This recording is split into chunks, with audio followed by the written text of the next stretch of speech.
বিসমিল্লাহির রহমানির রহিম। প্রিয় দেশবাসী, শিশু, কিশোর কিশোরী, তরুণ তরুণী, ছাত্রছাত্রী, বয়স্ক, বৃদ্ধ, নারী পুরুষ সবাইকে আমার সালাম জানাচ্ছি। আসসালামু আলাইকুম। আজ 5ই অগস্ট, জুলাই গণ অভ্যুত্থান দিবস। বাংলাদেশের ইতিহাসের এক অবিস্মরণীয় দিন। 1 বছর আগে এই দিনে জুলাই গণ অভ্যুত্থান পূর্ণতা পায়। দীর্ঘদিনের ফ্যাসিবাদী শাসন থেকে মুক্ত হয় প্রিয় স্বদেশ। গত বছরের জুনে আদালতের একটি রায়ে সরকারি চাকরিতে কোটা পুনর্বহাল হলে দেশের তরুণ শিক্ষার্থী সমাজ বিক্ষুব্ধ হয়ে ওঠে। তাদের এই ক্ষোভ দাবানলে পরিণত হয় স্বৈরাচারের তুচ্ছ-তাচ্ছিল্যে, দমন পীড়নে, নির্বিচারে গুলিবর্ষণ, নির্মম হত্যাযজ্ঞের কারণে। স্বৈরাচারী শাসকের নির্দেশে পরিচালিত হত্যাযজ্ঞের সামনে নির্ভীক চিত্তে দাঁড়িয়েছিল এদেশের ছাত্র, শ্রমিক, জনতা। তাদের সম্মুখভাগে ছিলেন আমাদের অদম্য নারীরা। দেশকে স্বৈরাচার মুক্ত করতে অকাতরে জীবন উৎসর্গ করেছেন তাঁরা। আজকের দিনে আমি জাতির সূর্য সন্তান জুলাই শহীদদের গভীর শ্রদ্ধার সঙ্গে স্মরণ করছি। জুলাইয়ে যারা আহত হয়েছেন, চিরতরে পঙ্গু হয়েছেন, দৃষ্টি হারিয়েছেন, জাতির পক্ষ থেকে আমি তাদের প্রতি শ্রদ্ধা ও কৃতজ্ঞতা জানাচ্ছি। প্রিয় দেশবাসী, গত 1 বছরে আমরা অনেক সংকট ও সম্ভাবনার মধ্য দিয়ে পার করেছি। অনেক ঘটনা, দুর্ঘটনা আমাদের গভীরভাবে বেদনাহত করেছে। সর্বশেষ মাইলস্টোন কলেজে বিমান বিধ্বস্ত হয়ে ঝরে গেছে আমাদের কোমলমতি শিশুসহ বেশ কিছু মানুষের প্রাণ। আগুনে পুড়ে আহত হয়েছেন অনেকেই। এই ঘটনা আমাদের সবাইকে শোকস্তব্ধ করে দিয়েছে। এই দুর্ঘটনায় নিহতদের আত্মার শান্তি কামনা করছি। যারা এখনো হাসপাতালে চিকিৎসাধীন, তাদের দ্রুত আরোগ্য কামনা করছি। এই ভয়াবহ দুর্ঘটনার পর সিঙ্গাপুর, চীন, ভারত সহ কয়েকটি দেশের যে সকল চিকিৎসক এবং নার্স আহতদের সেবায় অক্লান্ত পরিশ্রম করেছেন, তাদের প্রতি কৃতজ্ঞতা জানাচ্ছি। যারা রক্ত দিয়ে আহতদের পাশে দাঁড়িয়েছেন, কৃতজ্ঞতা জানাচ্ছি তাদের প্রতিও। প্রিয় দেশবাসী, জুলাই অভ্যুত্থানের পর আমরা অনেক দূর পথ অতিক্রম করে এসেছি। আমাদের জাতীয় জীবনে শান্তি শৃঙ্খলা ফিরে এসছে, অর্থনীতিতে গতিশীলতা এসছে, সংকট দূর হয়েছে। মাত্র কয়েকদিন আগে যুক্তরাষ্ট্রের সঙ্গে আমরা সফলতার সঙ্গে শুল্ক আলোচনা সমাপ্ত করেছি। এর ফলে আমাদের অর্থনীতির সম্ভাবনা বহুগুণ বেড়ে গিয়েছে। যখন 1 বছর আগে আমাদের অন্তর্বর্তীকালীন সরকার 16 বছর ব্যাপী একটানা ধ্বংসযজ্ঞ এবং লুটপাটে বিধ্বস্ত এক অর্থনীতির দায়িত্ব নিয়েছিলাম, তখন কারোরই মনে হচ্ছিল না এই বিধ্বস্ত অর্থনীতিকে আবার সহজে চালু করা যাবে। মাত্র 1 বছরের মধ্যে প্রতিশ্রুতি দিয়েছিলাম 2026 সালের জুনের মধ্যে দেশের আগামী জাতীয় সংসদ নির্বাচন আয়োজন করব। তবে নির্বাচনের আগে আমাদের অত্যাবশ্যকীয় কয়েকটি কাজ সম্পন্ন করতে হবে। এর মধ্যে অন্যতম হলো জুলাই ঘোষণাপত্র ও জুলাই সনদ। আজ জুলাই গণ অভ্যুত্থান দিবসে সকল রাজনৈতিক দলকে সঙ্গে নিয়ে আমরা জাতির কাছে জুলাই ঘোষণাপত্র উপস্থাপন করেছি। এই ঘোষণাপত্রে মহান মুক্তিযুদ্ধ সহ বাংলাদেশের মানুষের অতীতের বিভিন্ন ঐতিহাসিক ও গণতান্ত্রিক সংগ্রাম থেকে শুরু করে জুলাই অভ্যুত্থানের প্রেক্ষাপট বর্ণনা করা হয়েছে। আমাদের 3টি দায়িত্ব ছিল: সংস্কার, বিচার ও নির্বাচন। জুলাই অভ্যুত্থানের ছাত্র, শ্রমিক, জনতা দেয়ালে দেয়ালে যে প্রত্যাশার কথা লিখে রেখেছিল, তার অন্যতম ফোকাস ছিল রাষ্ট্র ব্যবস্থার গণতান্ত্রিক সংস্কার। সেই লক্ষ্যে আমরা বেশ কয়েকটি সংস্কার কমিশন গঠন করেছিলাম। তাদের মধ্যে প্রধান প্রধান সংস্কার কমিশনগুলো যে সুপারিশ পেশ করেছে, সেগুলোর মধ্যে স্বল্প সময়ের মধ্যে আশু বাস্তবায়নযোগ্য বহু সংস্কার আমরা ইতিমধ্যে সম্পন্ন করেছি। এই সংস্কারগুলোর মাধ্যমে অর্থনৈতিক খাত, বিচার ব্যবস্থা ও জনপ্রশাসনে গতিশীলতা আসবে। স্বচ্ছতা ও জবাবদিহিতা বহুলাংশে বৃদ্ধি পাবে, দুর্নীতি, অনিয়ম ও হয়রানি হ্রাস পাবে। দীর্ঘমেয়াদী সংস্কার কাজ বাস্তবায়নের লক্ষ্যে আমরা জাতীয় ঐকমত্য কমিশন গঠন করেছিলাম। এই কমিশনে 30টিরও অধিক রাজনৈতিক দল ও জোট স্বতঃস্ফূর্তভাবে অংশগ্রহণ করেছে, তাদের মতামত দিয়েছে। প্রাথমিক পর্যায়ে ঐকমত্য কমিশন 166টি সুপারিশ নিয়ে 30টির বেশি রাজনৈতিক দলের সঙ্গে প্রায় 2 মাস ধরে দলগত ও জোটগতভাবে আলোচনা করেছিল। এই প্রক্রিয়ায় যেসব বিষয়ে রাজনৈতিক দলগুলোর মধ্যে ঐকমত্য প্রতিষ্ঠিত হয়েছিল সেগুলো বাদ দিয়ে কমিশনের পক্ষ থেকে 19টি মৌলিক সংস্কারের বিষয় চিহ্নিত করা হয়। দ্বিতীয় পর্যায়ে 23 দিন ধরে আলোচনা শেষে 19টি বিষয়ের বেশিরভাগ ক্ষেত্রেই ঐকমত্য প্রতিষ্ঠা করা সম্ভব হয়েছে, যদিও কয়েকটি ক্ষেত্রে কিছু কিছু রাজনৈতিক দলের নোট অফ ডিসেন্ট রয়েছে। সংস্কারের ক্ষেত্রে আমরা আমাদের লক্ষ্যে পৌঁছাতে পেরেছি। ঐকমত্য কমিশনের পরিচালনায় দেশের সকল রাজনৈতিক দল মিলে দীর্ঘদিন ধরে প্রতিনিয়ত আলাপ আলোচনার ভিত্তিতে জুলাই সনদ চূড়ান্ত হওয়ার পর্যায়ে এসছে। জুলাই সনদ একটি ঐতিহাসিক অর্জন। এটা শুধু আমাদের রাজনৈতিক ইতিহাসে নয়, বৃহত্তর পরিমণ্ডলের রাজনৈতিক ইতিহাসেও স্মরণীয় হয়ে থাকবে। দলিল তো স্মরণীয় হয়ে থাকবেই, এটা রচনার প্রক্রিয়াও স্মরণীয় হয়ে থাকবে। এই দলিল প্রণয়নের জন্য আমি সকল রাজনৈতিক দলের নেতৃবৃন্দকে এবং ঐকমত্য কমিশনের সদস্যবৃন্দকে, বিশেষ করে এই উদ্যোগের নেতৃত্ব দানকারী প্রফেসর আলী রিয়াজকে জাতির পক্ষ থেকে অশেষ কৃতজ্ঞতা ও ধন্যবাদ জানাচ্ছি। রাজনৈতিক দলের প্রতিনিধিরা অত্যন্ত সৌহার্দ্যপূর্ণ পরিবেশে আলোচনায় অংশ নিয়েছেন। মতপার্থক্য থাকা সত্ত্বেও সকল রাজনৈতিক দলের মধ্যে ঐকমত্য তৈরির চেষ্টা ছিল। আমরা আশা করছি এই ঐকমত্যের ভিত্তিতে অচিরেই রাজনৈতিক দলগুলি জুলাই সনদে স্বাক্ষর করবে এবং এর বাস্তবায়নেও ঐকমত্যে পৌঁছাবে। জুলাই সনদ বাংলাদেশে সুষ্ঠুভাবে ক্ষমতা হস্তান্তর, জবাবদিহিমূলক রাষ্ট্রীয় প্রতিষ্ঠানগুলোর স্বাধীনতা ও সক্ষমতা, নাগরিক অধিকারের সত্যিকারের বাস্তবায়ন, রাষ্ট্রীয় সম্পদ ও সামর্থ্যের ব্যবস্থাপনা নিশ্চিত করবে। আমাদেরকে নিশ্চিত করতে হবে ভবিষ্যতের কোনো সরকারই যেন আর ফ্যাসিস্ট হয়ে উঠতে না পারে। রাষ্ট্রকে এমনভাবে মেরামত করতে হবে যাতে কখনো কোথাও ফ্যাসিবাদের লক্ষণ পাওয়া গেলেই সেটিকে যেন তাৎক্ষণিকভাবে সেখানেই নির্মূল করা যায়, আর যেন 16 বছরের জন্য অপেক্ষা করতে না হয়, বহু মানুষকে প্রাণ দিতে না হয়, আমাদের যেন আরেকটি গণ অভ্যুত্থানের প্রয়োজন না হয়। জুলাই আগস্টের মানবতা বিরোধী অপরাধ মামলায় বিচার কাজ দৃঢ়ভাবে এগিয়ে চলেছে। বিচারের আনুষ্ঠানিক শুনানি পর্বও শুরু হয়েছে। ইতিহাসের নির্মম হত্যাযজ্ঞে যারা জড়িত তাদের বিচার এদেশের মাটিতে হবেই। বিচার প্রক্রিয়া ও এর ফলাফল ক্রমান্বয়ে মানুষের কাছে প্রকাশিত হতে থাকবে। বিচারের পুরো প্রক্রিয়া দেশবাসীর কাছে স্বচ্ছ ও দৃশ্যমান রাখা হচ্ছে। এবার আমাদের সর্বশেষ দায়িত্ব পালনের পালা, নির্বাচন অনুষ্ঠান। আজ এই মহান দিবসে আপনাদের সামনে এই বক্তব্য রাখার পর থেকেই আমরা আমাদের সর্বশেষ এবং সবচেয়ে গুরুত্বপূর্ণ অধ্যায়ে প্রবেশ করব।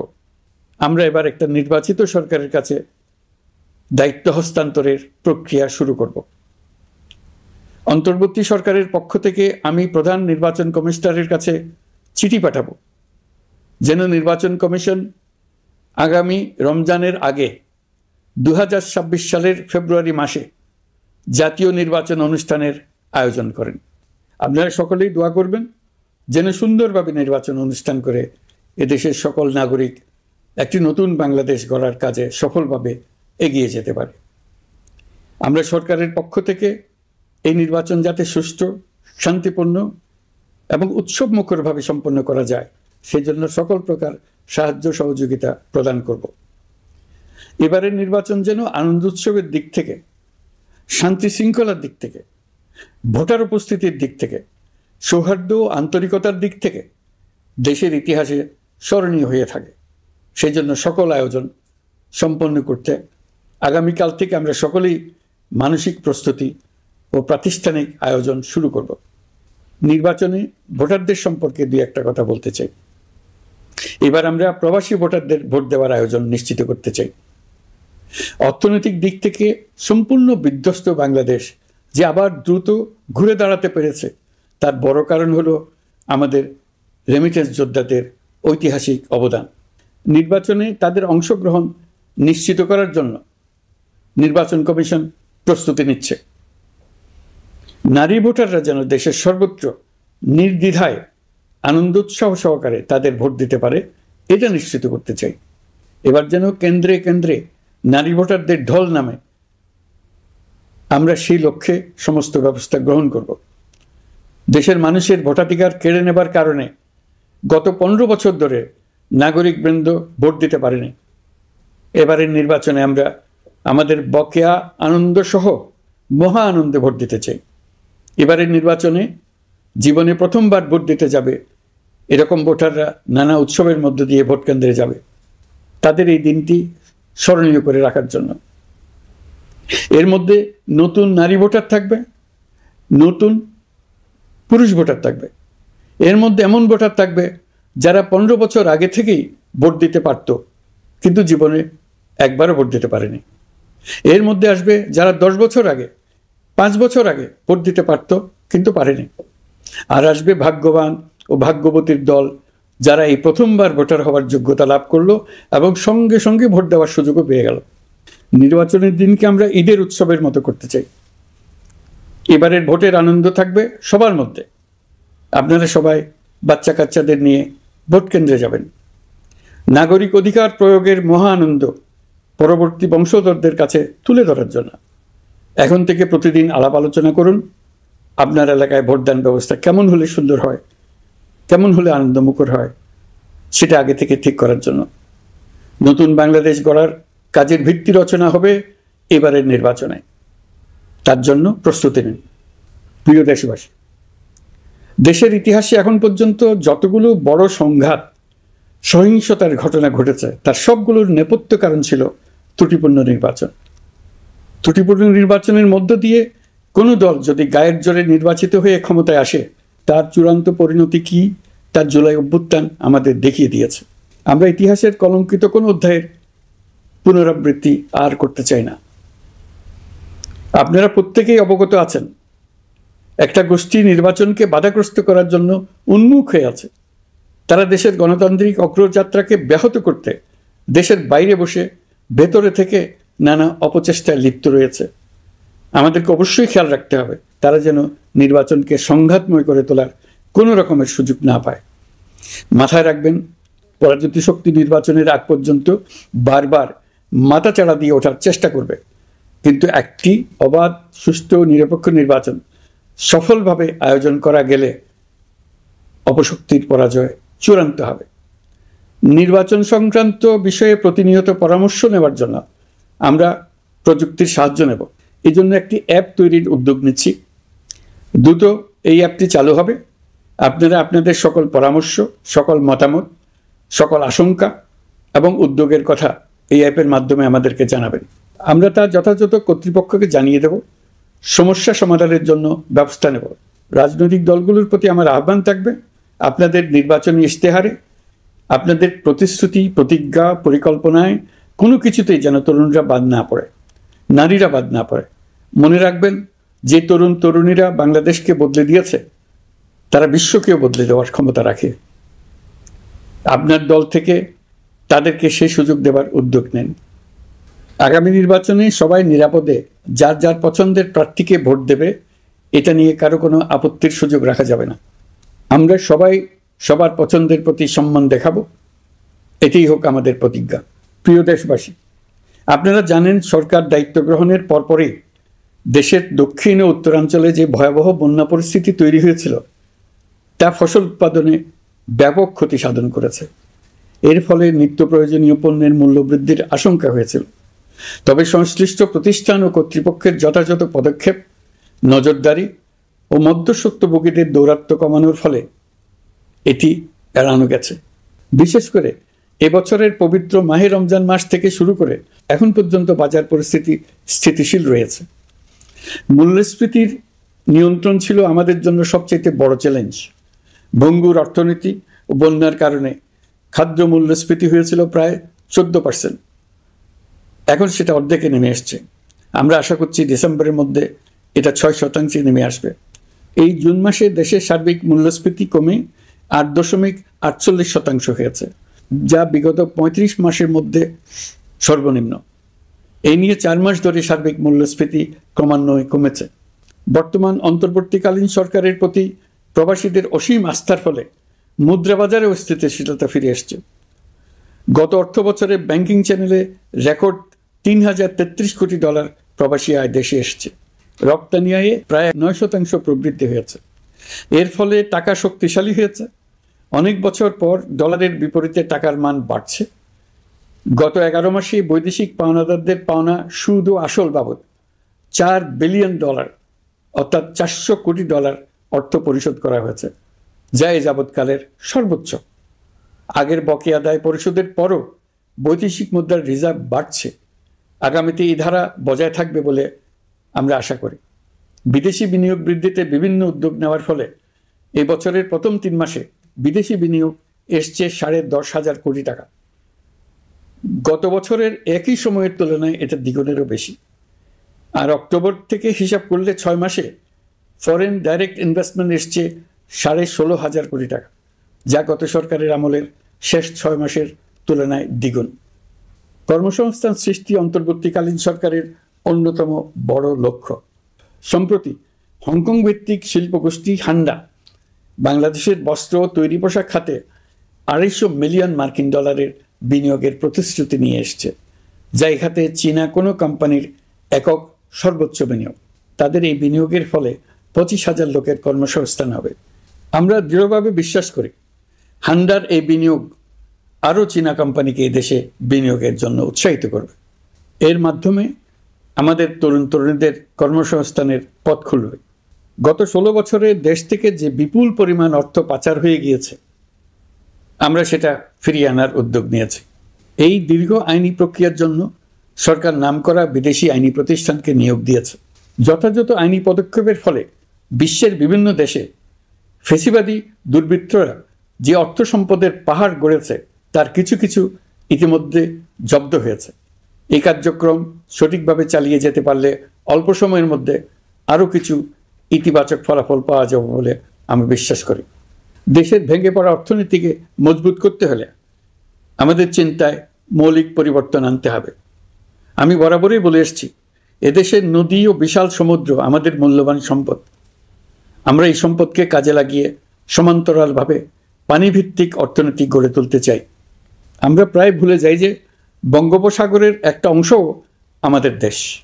এর পরিমাণ আমাদের মোট জমির পরিমাণের চাইতে বেশি।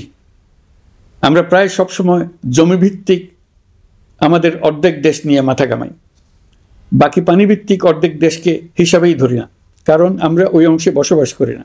আমরা তো হাওর বাওরেও বসবাস করি না, তাই বলে তো তাকে হিসাবের বাইরে রাখেন।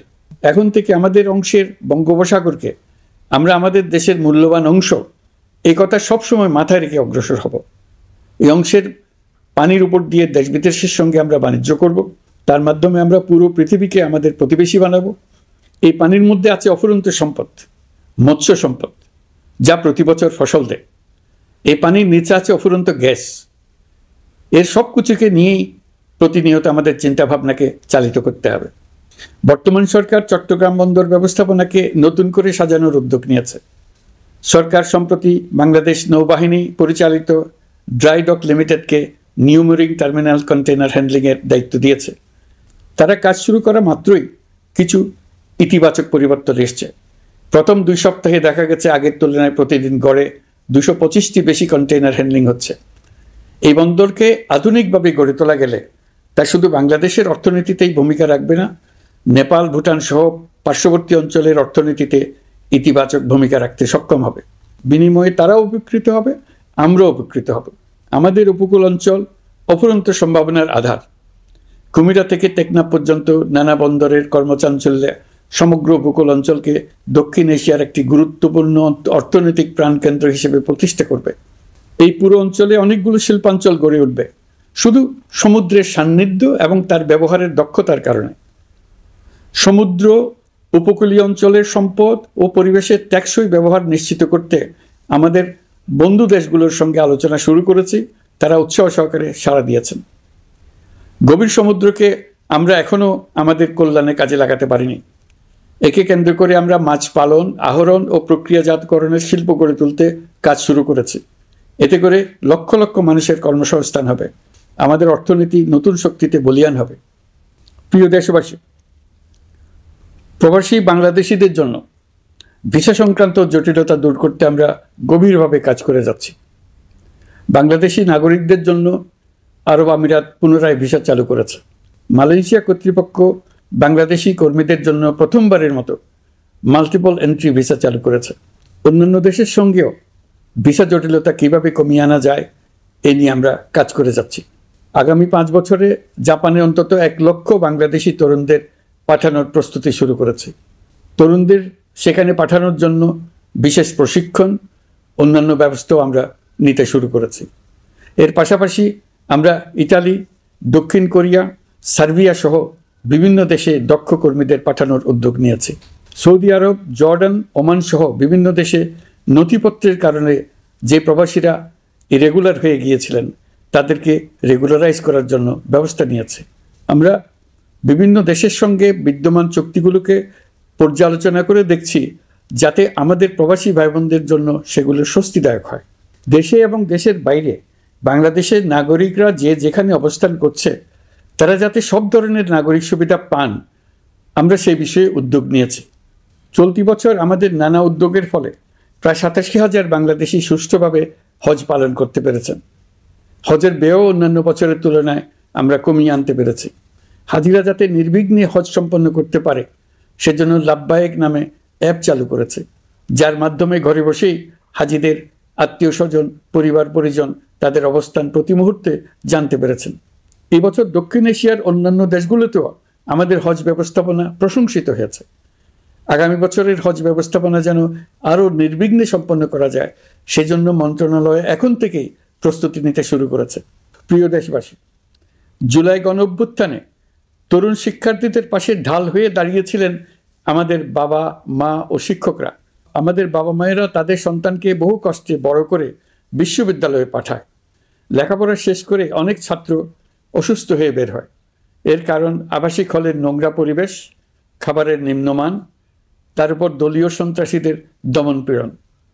বিশ্ববিদ্যালয়ে পড়াশোনার পরিবর্তে প্রতিদিন শিক্ষার্থীদের জোর করে রাজনৈতিক দলের প্রোগ্রামে নিয়ে যাওয়া হতো। প্রশাসন ও শিক্ষকরা সবই জানতেন, অথচ কেউ এটি থামাতে পারেননি, চেষ্টাও করেননি। কারণ শিক্ষকদের একটি বড় অংশ প্রমোশনের জন্য, সুবিধার জন্য দলীয় রাজনীতিতে জড়িত ছিলেন, নিপীড়কের ভূমিকায় ছিলেন। প্রতিটি বিশ্ববিদ্যালয়ের আবাসিক হলগুলোতে দলীয় সন্ত্রাসীদের নিয়ন্ত্রণ আর অমানসিক নির্যাতন চলত। সেখানে গড়ে তোলা হয়েছিল টর্চার সেল। অন্তর্বর্তী সরকার প্রতিশ্রুতিবদ্ধ যে আমরা আর কখনো শিক্ষা প্রতিষ্ঠানগুলোকে এমন কোনো রাজনীতি দ্বারা কলুষিত হতে দেব না যা পড়াশোনার পরিবেশ নষ্ট করে, তরুণদের জীবন ধ্বংস করে। বাবা মায়েদের যেন সন্তানকে বিশ্ববিদ্যালয়ে পড়তে পাঠিয়ে আর কখনো শঙ্কায় থাকতে না হয়। বর্তমান সরকার দায়িত্ব গ্রহণের পরপরই শিক্ষা ব্যবস্থার উন্নতির জন্য ধারাবাহিকভাবে পরামর্শ কমিটির সঙ্গে বৈঠক করেছে, বিভিন্ন উদ্যোগ হাতে নিয়েছে। বিদ্যালয়গুলোতে শিক্ষার মান কিভাবে বাড়ানো যায় সে বিষয়ে বিভিন্ন উদ্যোগ নেওয়া হচ্ছে। সরকার কিছুদিন আগে সারা দেশের সরকারি প্রাথমিক বিদ্যালয়ের সব প্রধান শিক্ষকের বেতনের গ্রেড 1 ধাপ বাড়িয়ে 10ম গ্রেড করার সিদ্ধান্ত নিয়েছে। এটি একটি যুগান্তকারী সিদ্ধান্ত। প্রাথমিক বিদ্যালয়গুলিতে শূন্য পদে 6,500 প্রধান শিক্ষক নিয়োগের প্রক্রিয়া চলছে। প্রাথমিকের পড়াশোনার পদ্ধতিগত পরিবর্তনের দিকেও আমরা মনোযোগ দিচ্ছি।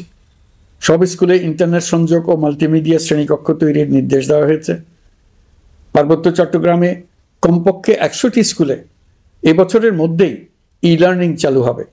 ঢাকা চট্টগ্রামের অভিজ্ঞ শিক্ষকরা প্রযুক্তির সহায়তায় এসব স্কুলে শিক্ষকতা করে সেখানকার শিক্ষক ঘাটতি পূরণ করবেন। যেসব এলাকায় বিদ্যুতের ঘাটতি রয়েছে সেখানে সোলার প্যানেল বসিয়ে বিদ্যুতের ঘাটতি নিরসন এবং মোবাইল নেটওয়ার্ক ও স্টারলিং পরিষেবা ব্যবহার করে এই সংকট মোকাবেলা করা হচ্ছে। স্কুলগুলোতে মেয়েদের জন্য বিশেষ ব্যবস্থা গ্রহণ করে তাদের পড়াশোনার উপযোগী করে তোলা হচ্ছে।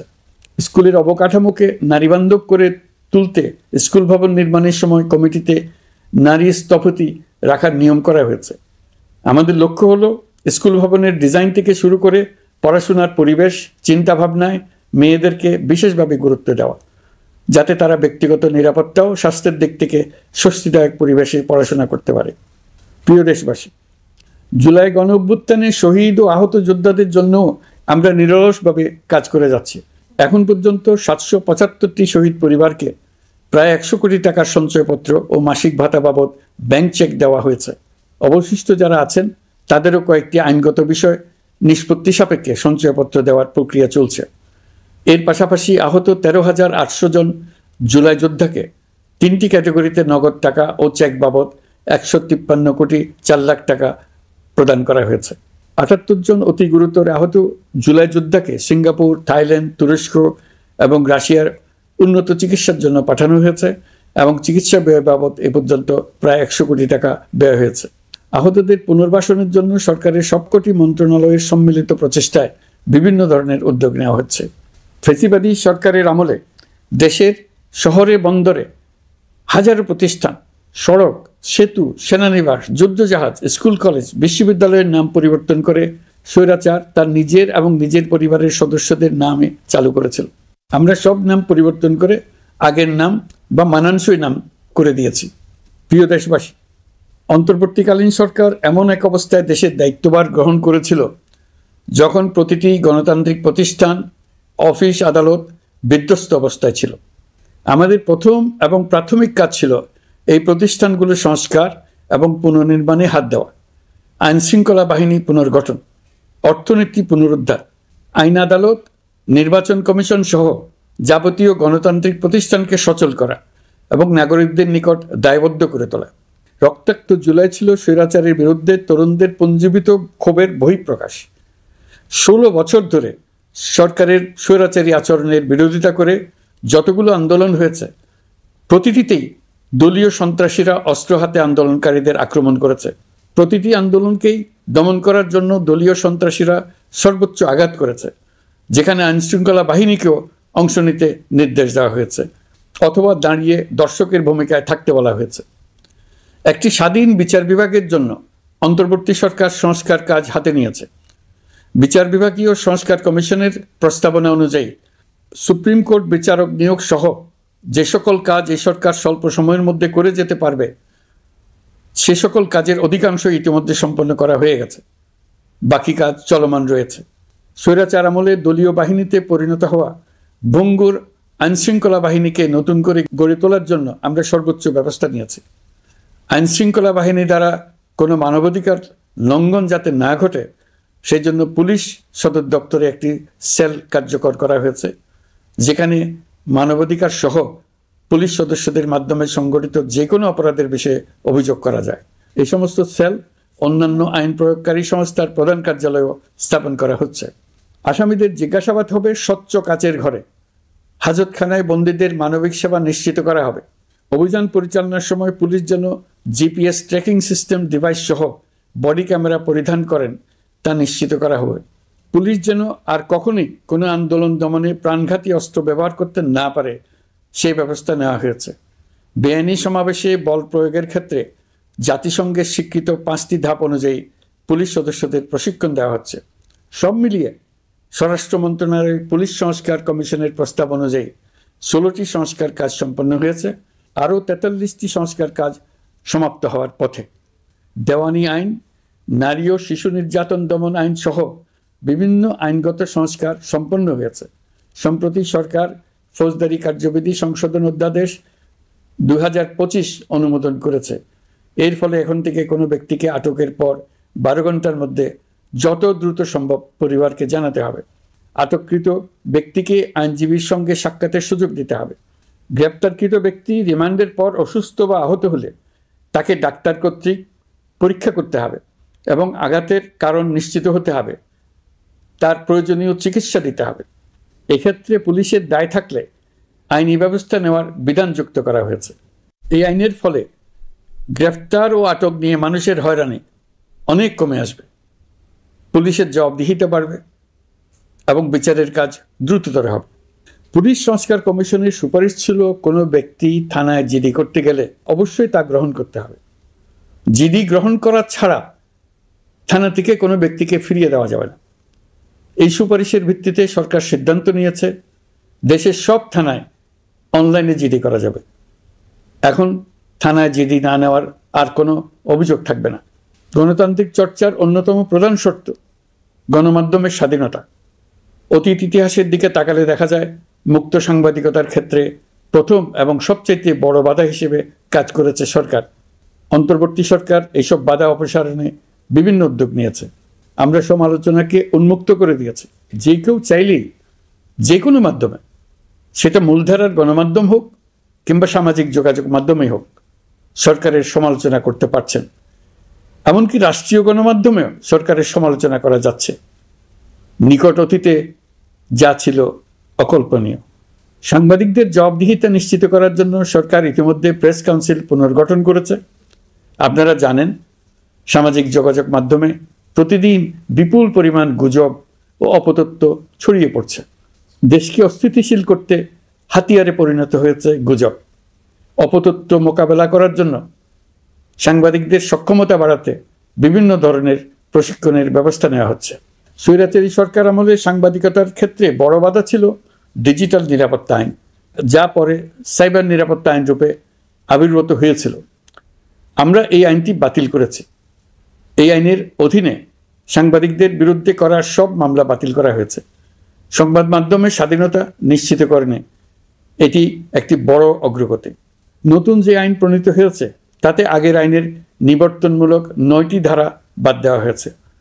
আগের আইনের আওতায় করা 95% মামলায় এসব ধারায়। আমরা বিশ্বাস করি নতুন আইন প্রণয়নের পর সাংবাদিকদের আইনি হয়রানি বন্ধ হবে। গত বছর মানুষের প্রতিবাদকে স্তব্ধ করে দিতে ফ্যাসিবাদী সরকার ইন্টারনেট বন্ধ করে দিয়েছিল, যাতে গোপনে তারা দমন নিপীড়ন হত্যাকাণ্ড চালাতে পারে।